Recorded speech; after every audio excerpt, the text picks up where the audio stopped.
Identity comparison between booleans and integers.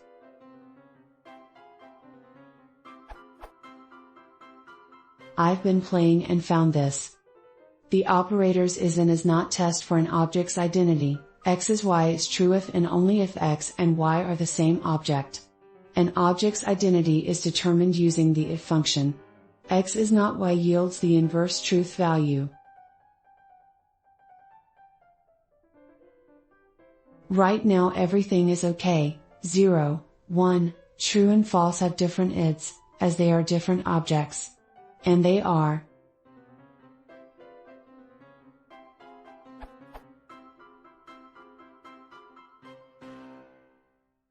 But then.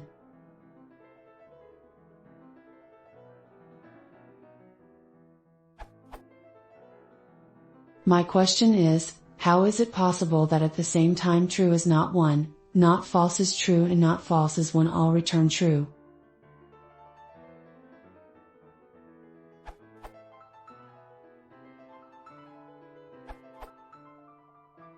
It has to do with priorities and operator precedence. Think of it like this. True is not 1, not, false is true, not, false is 1. Now everything should make sense.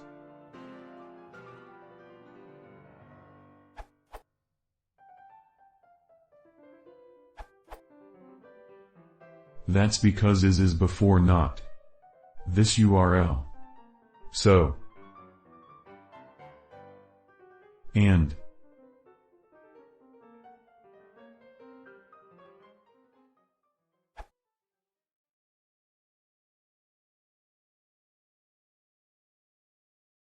If you want to see more, please consider subscribing.